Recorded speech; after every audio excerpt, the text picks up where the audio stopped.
Welcome to the Weight Loss Podcast, where we offer solutions to the obstacles you face when it comes to achieving your health and fitness goals. As a married couple who's lost a combined weight of 100 kilograms and 11 clothes sizes, our raw, real, and relatable stories will show you the path you must walk to achieve and, more importantly, maintain the results you know you can reach. Because we know it works. So get ready to share the success and show the results with your hosts, Matt and Courtney. Yes, hello. This is the Weight Loss Podcast, and I am Courtney. This is Matt. Hello, welcome. We have our Christmas cups out. It's not Christmas yet, but we still have our Christmas cups out. Close enough. Yes. Well, by the time you watch this, it might be pretty close to Christmas. It actually could be. So that's exciting. All right. So what are you doing today? We are talking about the 3 things to track that don't involve your weight. Yes. So this episode is going to be for the person who is frustrated by the yo-yo nature of the scales, to the point where your day can be good or bad, and it's determined by the number that meets you first thing in the morning. Yes, on the scales. On the scales. And it just honestly breaks your brain. This is for you. So our aim by the end of this episode is that you're going to have the 3 biggest ways that we use to help you track your progress beyond the number. These are ways that we use with ourselves, we've used with clients over a very, very long time now. I mean, they just work. Yeah.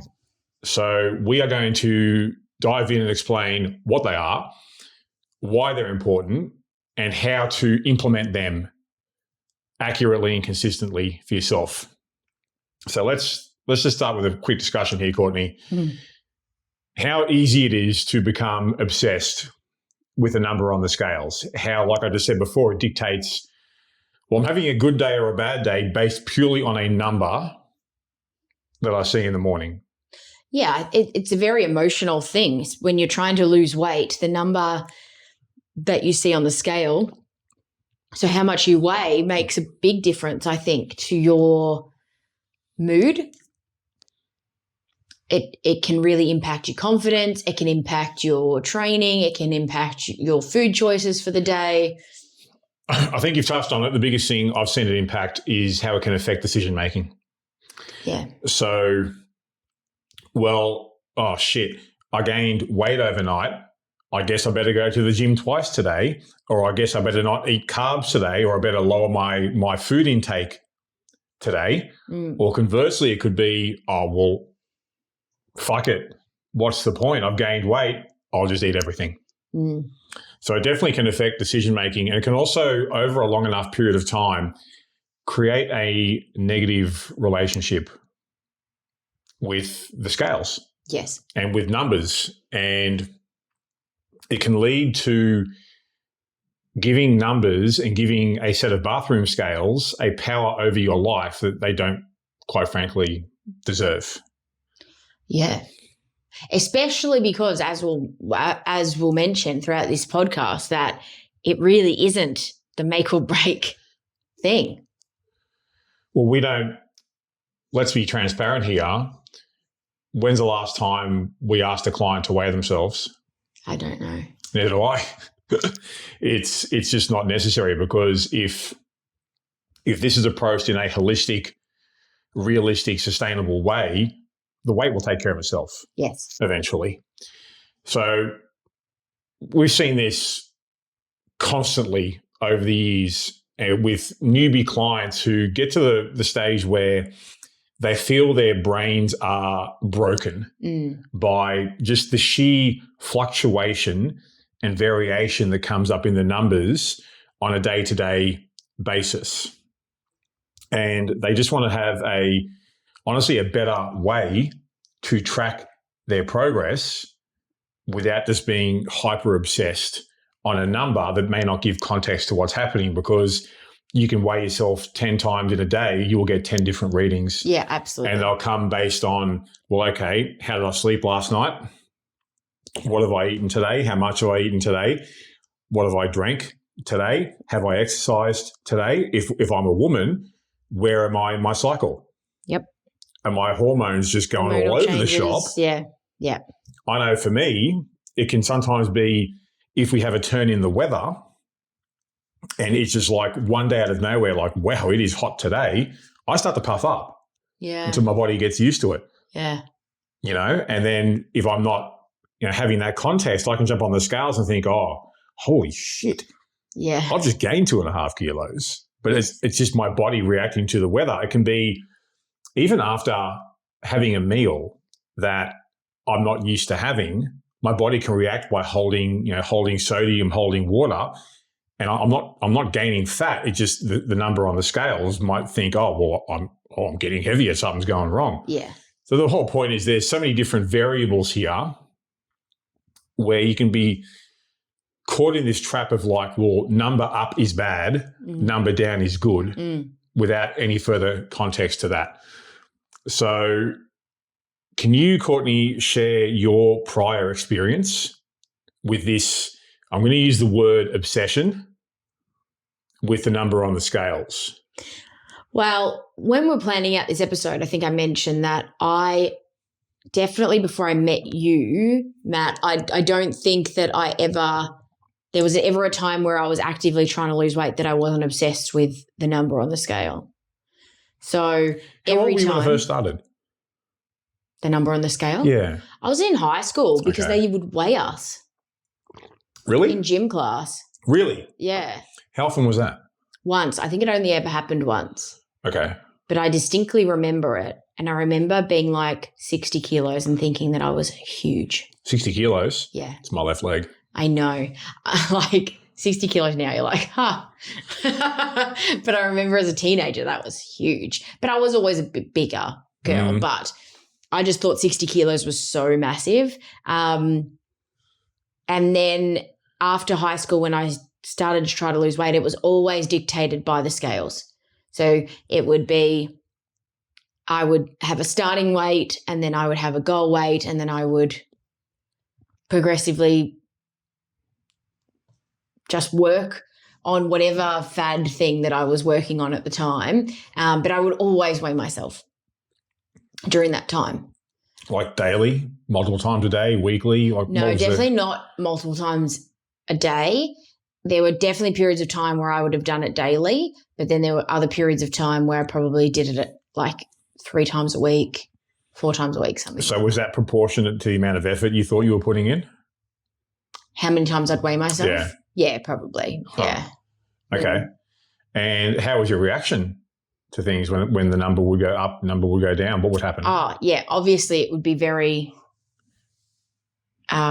disappointing. It rocked my confidence every time. Really? It felt like you were putting in all this effort and the number on the scales wasn't changing. Okay. And like it's going to change daily, but that's what you convince yourself of at the time, that I'm putting in all this effort and it's not changing. And I remember there was one time where me and my sister tried to lose weight together at the same time, sort of holding each other accountable, but we'd actually track our weight. It was like very like Biggest Loser style. How were you doing it?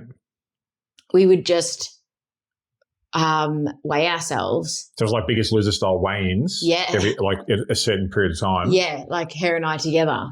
And I think that backfired too. I think we thought at the time that maybe the competition style of it would like help us. It didn't. What did it do?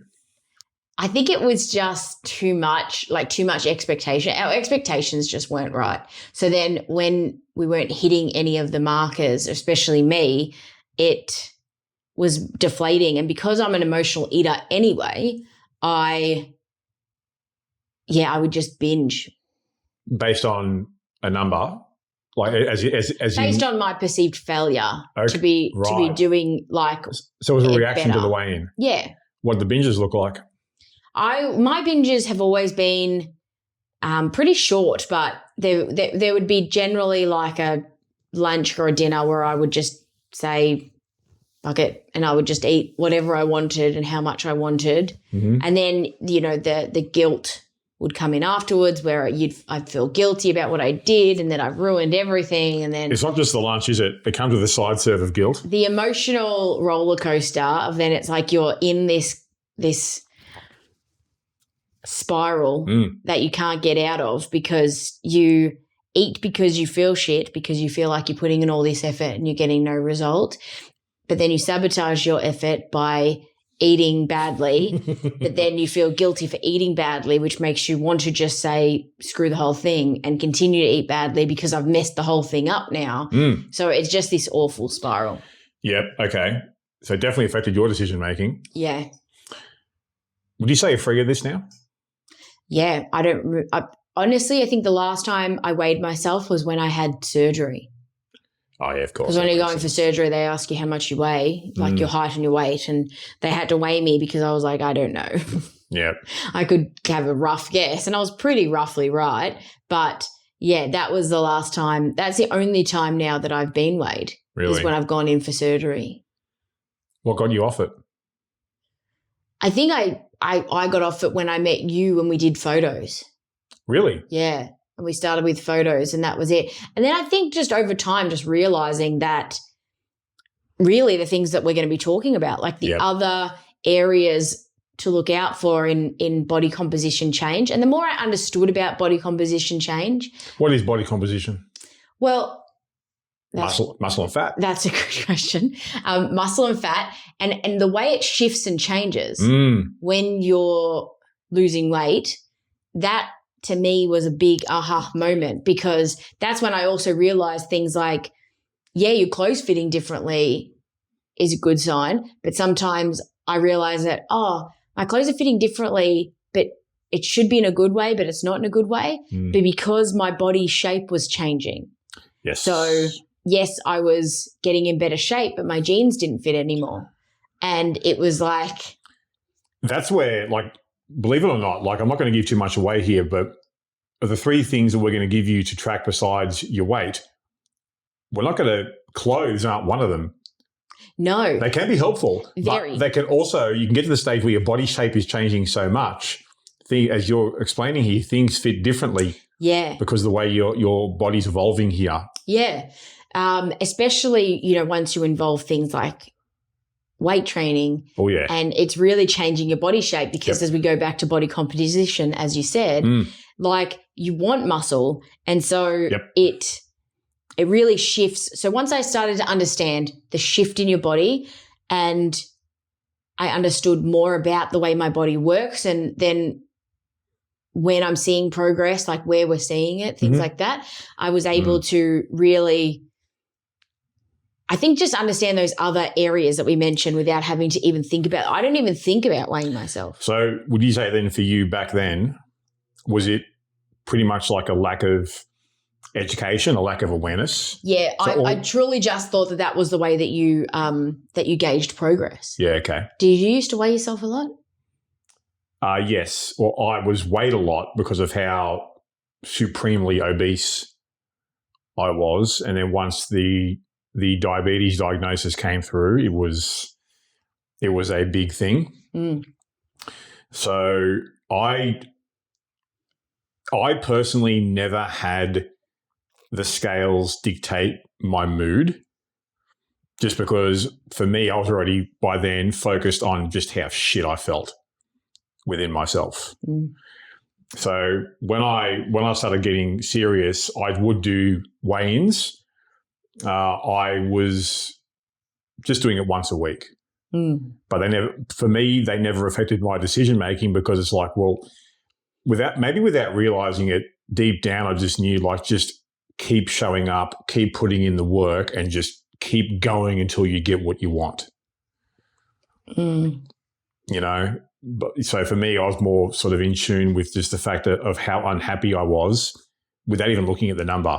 It was like wearing like 7XL clothes, not having the confidence to do the things in life I wanted to do or to be social. Like I'd even felt like low in confidence hanging out with friends because you just feel so unable to hide. When you are my height and then you add like a whole bunch of fat, there's no hiding.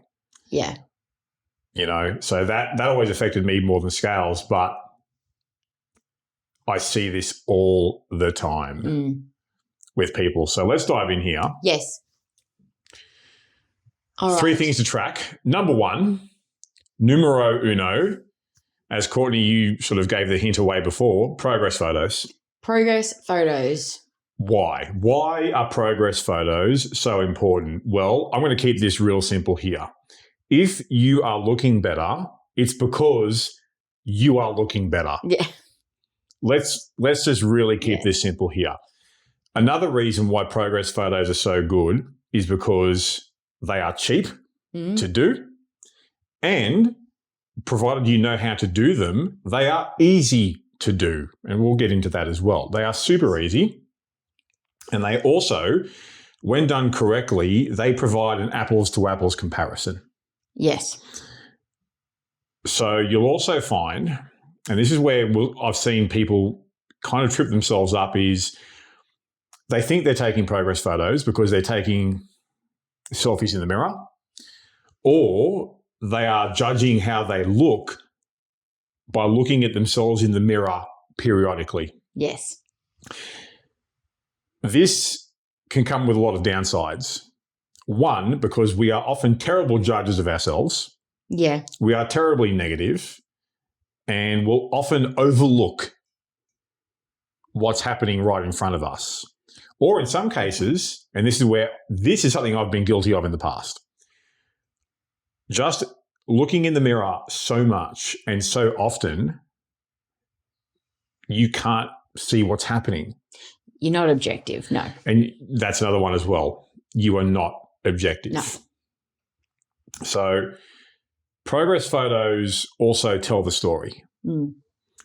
Because for some people, they can tell a story of, okay, you are putting in a lot of work, you are busting your ass, and not much is changing yet. What that tells me is you've got to keep going. It's telling you how deep the hole is you're digging yourself out of. Yes. Eventually, when the habits are improving, the consistency is building, and we're doing the things that are required for our body to start to change. Honestly, the photos changing are inevitable. It's not if, it's when. The when will be different from person to person, honestly, based on, 1, how fast they can get up and running or how ready they are to take the steps forward and improve. But the rate of change can also be dependent based on how, like I said, how deep the hole is someone's digging out of. Yes. So progress photos, how do you do it? Well, either you or someone you know, get the phone camera out. Yes. 3 angles. Just 3 photos. That's all we need. What are the 3 angles?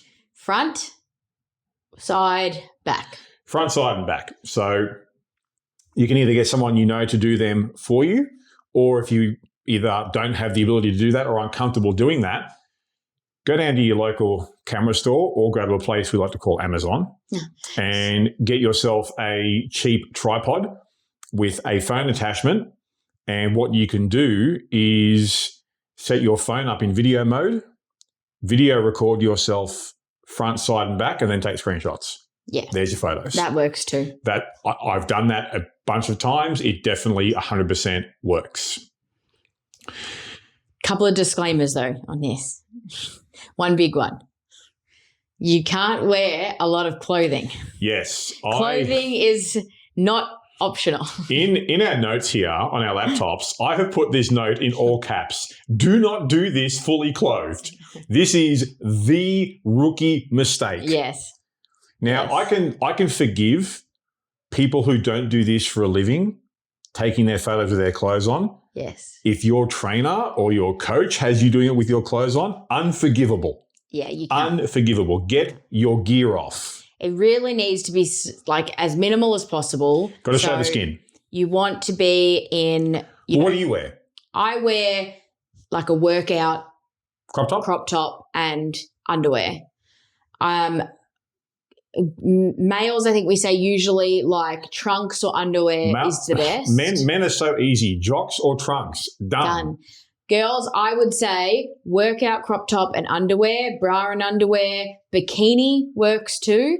Also, for ladies, short leggings can work. Short leggings can work too if you really don't want to do the underwear. But just remember that these aren't to be. They're not being framed and put on your wall here. They don't have to be, something. And realistically, you're going to take these and you're going to try to forget about them for a little while. They're not going to be sitting there looking at you, staring at you the whole time. Slight pushback. They could be sitting there looking at you the entire time if you know that fires you up. Yes, I agree with that. I agree with that. If you need that, then yes, absolutely, frame them. Put them on your wall. Put them on your fridge. Make it your wallpaper on your phone. Make it your wallpaper on your phone. I don't care what you do with them. But if you feel very uncomfortable with the thought of doing this, which a lot of people do, we've had clients push back on this for years at different stages because they feel very, very uncomfortable doing this, and I get it. What's normal? It's completely normal. And I would take them and I don't look at them. I'm one of those people that it does not fire me up to look at them. Matt will take them on his phone. I don't look at them again. Until there's something to compare them to, I don't look at them again. Other people, I agree with you, Matt, that other people do find that gives them motivation. I'm the other way around. They need to be able to have them in easy access. I use it as fuel. So we're all different that way. There's no right or wrong. You sort of play these psychological games with yourself. Yes. The key thing is when wearing appropriate clothing for these photos is you want to show off skin and you don't want loose fitting. Yes. Because the thing is, let's just talk about why here. Because when you are clothed for these photos, you can't see what's happening. Like, yes, if you are really overweight, you may be able to get away with it for a period of time, but eventually the clothes are just going to hide what's happening, and all of a sudden it takes what should be an objective comparison and turns it into a guess. Yes. We don't want that. So another key thing to keep in mind with doing the photos and doing them in an accurate way, same location, same time of day, and the same day of the week. I would just do them every 4 to 6 weeks. All I would do is that. Like, you might just go once a month, or what we do with our program is we'll go on a 12-week program, week 1, week 6, week 12. Yes. There are some instances where you do need to do them more frequently, but for someone just starting out, just do once a month, once every 6 weeks, done. And then come back from there. But the key thing is the same location is important for lighting, because lighting does make a difference with these, especially as you get in better shape. The lighting becomes make or break on these photos. Yes. Now, same time of day is important. Now, I recommend to make them as accurate as possible, first thing in the morning once you get up. Yes. You are always your leanest first thing in the morning. If something's going to get shown off, that's when you're going to see it, because we haven't eaten, we haven't drank, we haven't moved around for the day, we haven't exercised, etc. Same time of day, I recommend first thing in the morning, and just almost make it like an appointment. Like, righto, it's 6 weeks, right? I'm doing it, doing it tomorrow when I first wake up. Yes. Boom, done, away you go. Cool. I think we're pretty happy with that. I think that makes sense. So, number 1, again, progress photos. Yep. Number 2, strength levels. Yes, strength levels is a particular favorite one of mine. Why is that? Because getting stronger and gaining strength is the number one catalyst for health improvements, fat loss, weight loss, fat loss, body composition improvements, body shape improvements. We can keep this real simple. If you are getting stronger, if you are objectively getting stronger with your training in the gym, you are setting yourself up for every improvement you want to have with this. Functional ability, mobility, energy levels, body shape, the confidence that comes with it, feeling younger as you get older, injury prevention, bone density. You get sick less. Yep. there is one downside to getting stronger. Wait, I'm lying. There isn't. There's literally no downside to getting stronger. It is all upside. Yes. There's no negative to this. No. And there's no, remember, these are things that, this is the second of the third thing that we're talking about that is we track this to show improvement rather than the scales and to show you're heading in the right direction, because there's like, you can't be gaining strength. Your strength levels can't be going up and nothing happening. Well, it's inevitable. It's like your strength levels going up is like literally putting a small amount of money in your bank account every single day. So that's a better way to describe it. I feel like my words aren't wording today. This is fine. I just need you to interpret everything that I'm saying. I will word for you. It's okay. Yes. You just drink out of your Mrs. Claus cup. Yes. So think of it as like putting deposits and investing into, in this case, I'll use the bank account analogy. Getting stronger is literally building your bank account. Yes. Day by day, session by session. So how do we do this? Well, step one is structure your strength training. Mm-hmm. How do you structure your strength training? Well, for starters, you don't have random shit. So if you walk into the gym and decide on the day, oh, well, I might do this today with my weight training, that's random shit. Yeah. If you walk into the gym and you have a session with your personal trainer booked in, and they've got you just before your weight session warming up on the treadmill for your weight session, and then they go, well, based on what's available today here in the gym, what's not being used, we'll go and do that. That's random shit. Or they'll say, what do you feel like working out today? Oh, my goodness. Trigger warning for Matt. To structure your weight training, you want to have set days. So on this day, I do this. On that day, I do that. For a beginner, it would be, I just start a beginner on a 2-day-a-week split. Upper, lower. Upper and lower. And I let them pick based on what their schedule is. So for some people, it might be. Days. You pick the day. It might be, righto, Tuesday is leg day and Friday is upper body day. Yep. Great. Stick with that as much as you can. Obviously, life will life from time to time and shit just goes a bit chaotic. As much as you can, you want to have your set days. Yes. From there, to structure your training, you want to have your set exercises. So on lower body day, I'm going to do this, this, this, this, and this. And on upper body day, I'm going to do that, and that. Pick and stick. Pick and stick. Pick and stick, because mixing it up with your weights is a real shortcut to destroying any momentum. I've had people ask me like, oh, what do you think about mixing it up with my workouts? And it's like, well, it depends on what workouts you're talking about. If you're mixing it up with your cardio because you want to really get after things with maximum calorie expenditure, like, mix up your cardio for sure. Mixing it up with your weights, disaster. It shortcuts the whole process of getting stronger. And then, Matt, do we take it a step further and we're not only having our structured program, so we know when we walk into the gym on our particular day what exercises we need to do, how many sets and how many reps we need to do, but we're also recording that information. That's part of the structure, is recording what you're doing. So on my lower body day, I did these 5 exercises, I did this many sets, I did this many reps, I did this weight. And if you want to be really high end, you record how you felt. Yeah. Like, okay, I may have had a bit more in the tank on that exercise, or I just squeaked it out on that exercise, or my form broke a bit here, or I might need to bump that up there or lower that next week. Just jot down. Yes. That's part of the structure. Recording is a key factor when it comes to structure.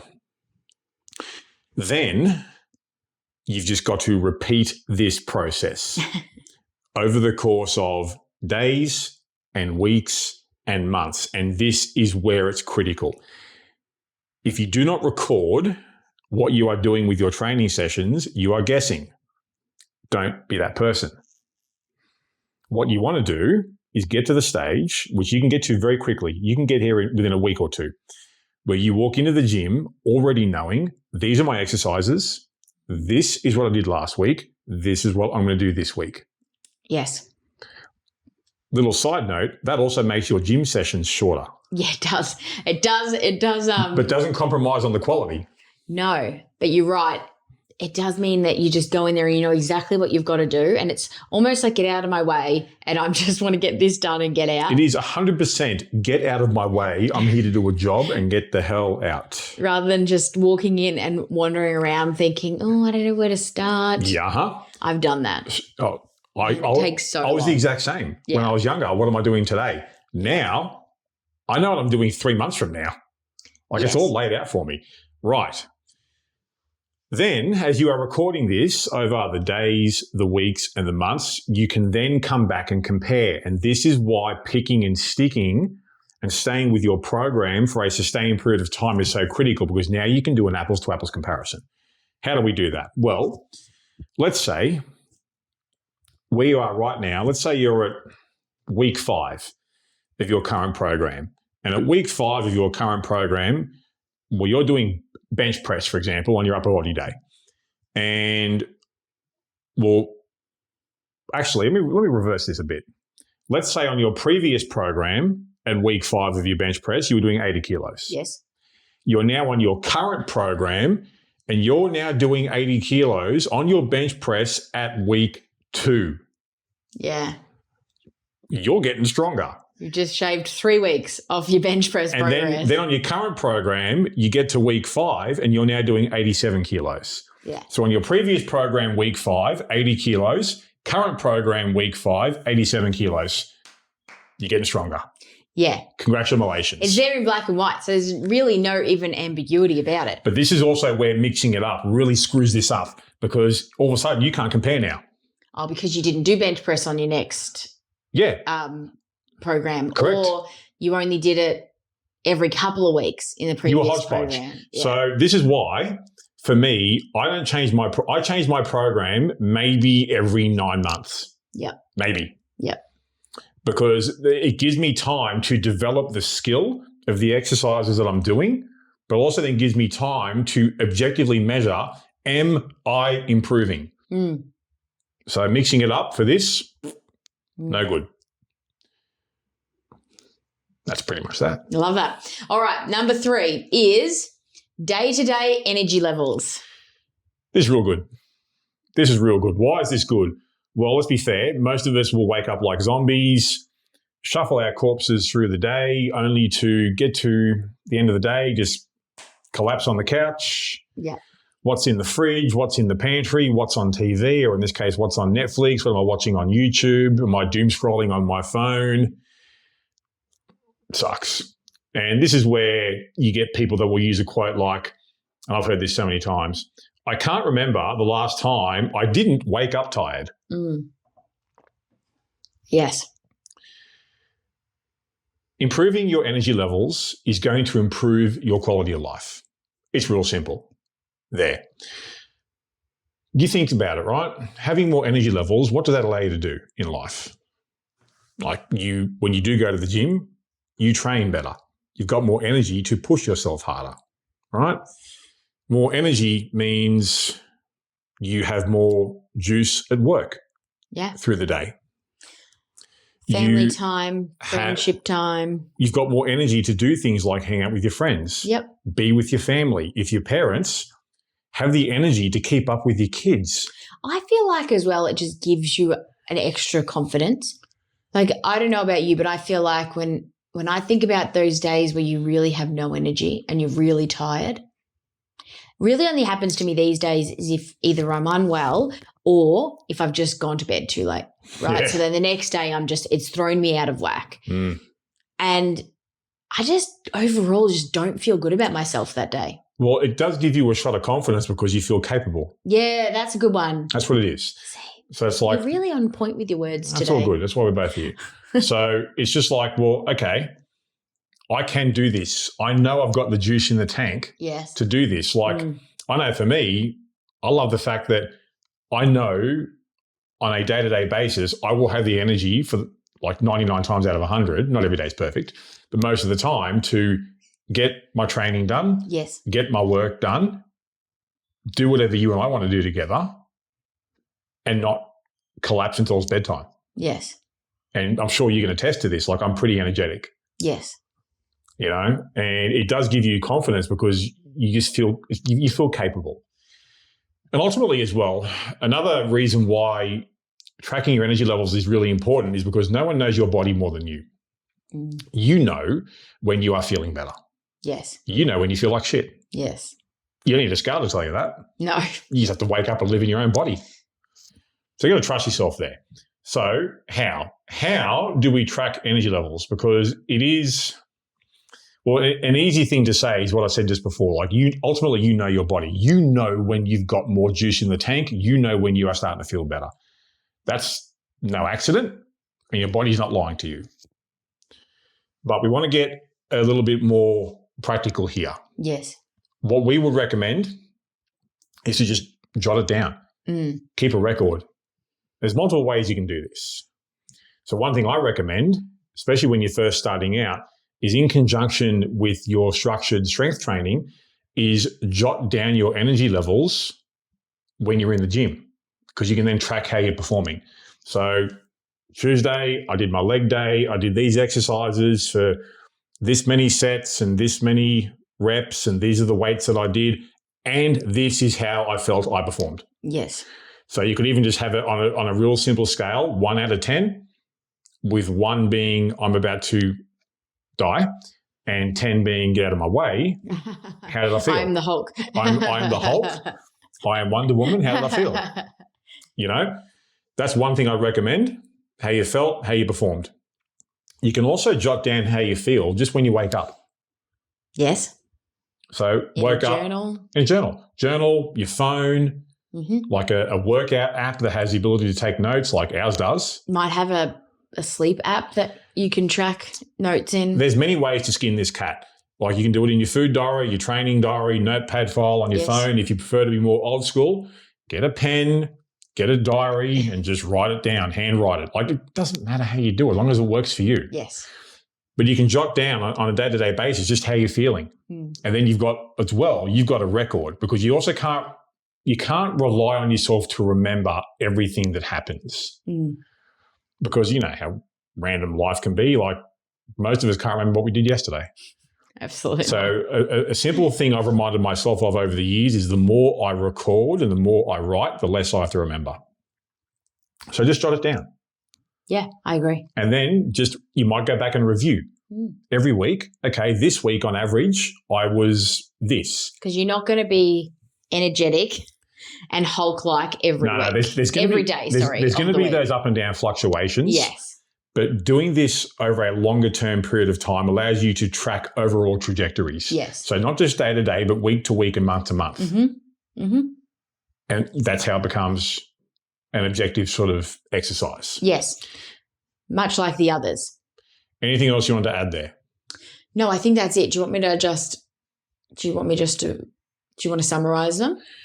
Well, let's actually do something a bit better than that. Okay. Let's give you, our dear viewer or listener, depending on where you are consuming us. Both. What are your next steps from here? Step 1 is to set aside a day and a time to take your progress photos. Yes. And then depending on how you're wired, put them away and retake them every 4 to 6 weeks, or make them your phone wallpaper to really fire you up, and then retake them every 4 to 6 weeks. Whatever suits. Step number 2, create or get someone to create for you, if you don't know how to do it yet, which is fine, a structured training program so you can start recording and then measuring your performance levels. Yes. Step number 3, Courtney. Start tracking or logging your energy levels. And pick a format that's just whatever works for you. Like it doesn't matter how As you we do mentioned, it. Just do it. There's so many different ways you can do it, and you might go through a couple of those different ways until you find the one that suits you, but just find the one that suits you. But again, be consistent and look at this over a longer period of time. Yep. So as long as you are doing it in a format or a way that seems like it's doable for you, it's repeatable and sustainable, you win. Done. And number 4, be patient.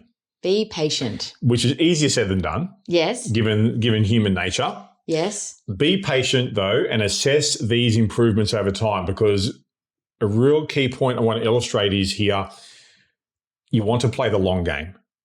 Like if you're listening to us or watching us and you're thinking, oh, what's the quickest way I can do all this? You've come to the wrong place. Yeah. Like we're here to talk about... You're new to us, obviously. You're very new to us. We're here to talk about the boring, the difficult, the uncomfortable, sustainable way for this to work. The long way, but Yes. the long way is what sticks. Yes. Be patient and assess these improvements over time. I would recommend just potentially, taking stock of what you're doing here between 4 to 6 to 12 weeks. Yeah. I would not recommend doing this on a day-to-day basis, because you then get too caught up in the minutiae and the really fine details that right now do not matter. Absolutely. They do not matter. Think on a bigger scale, bigger picture with this. And you can't be objective if you do it that often. Like you think about just the photo progress alone, you're not going to get that much change in your body if you're looking at photos daily or weekly even. You need to give it a longer stretch of time between them, and then you need to be able to have an objective look at them in comparison. Well, I can show photos of clients that have been taken over the course of multiple years. Yes. In 6 or 12-week increments over the course of 1, 2 to 3 years. Yes. That's the sort of time frame I'm talking about here, because what you'll find, and this is worth bringing up with photos, when you look at photos, let's say, for example, 4 to 6 weeks apart, if there are differences, they are going to be real small. They are, yes. What's going to happen is the longer you do this and the further down the road you get and the further away you get from your initial starting point in those initial photos, the change gets more dramatic. And I see this with clients where it's like I can just look at their very first starting photos and then look at their first lot of week 6 photos, and it's like there's nothing doing here. Then I'll go and grab their 18-month photos, and it's like, this is a different person. And you compare that back to your first photos. Yeah, so the longer you do it, the further away you get from your starting point, and that's when the changes become like, holy shit, what is going on here? And you know what's crazy, I think, even with the photo one, is that and actually, I have to say, with all of them, but especially with the photo one, you forget what you looked like. You'll get to the stage where you forget what you looked like at the start. It did for me anyway. Yep. I had this image in my mind about what I looked like at the start, but then the further I got away from that, like you look back on the photos, if I didn't have those photos to then look back on, I would have thought that I hadn't come that far.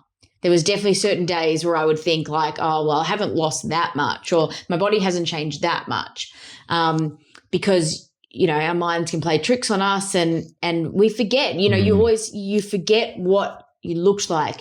For me, I did. I remembered what I felt, but I would forget what I looked like. The thing I love about photos is they take your feelings out of the equation. Yeah. Yeah. Oh. Alarm. Wake up.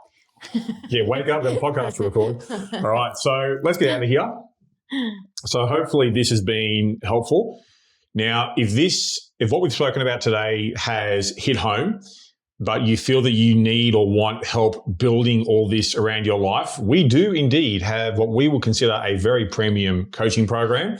Guess what we call it?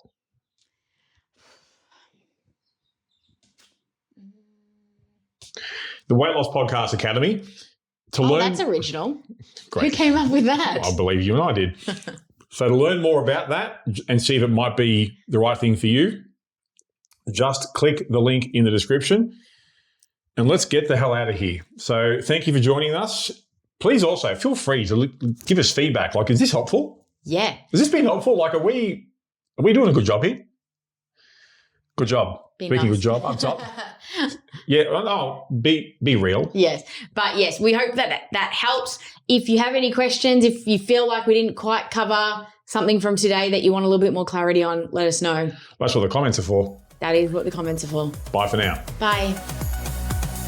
Are you ready to share your success? Head over to our website for full access to our show notes, resources based on today's topic, and links to our Facebook group so you can share your story with our hosts and many others out there who are looking to achieve and maintain their health and fitness goals. You can find all that and more exclusively at theweightlosspodcast.com.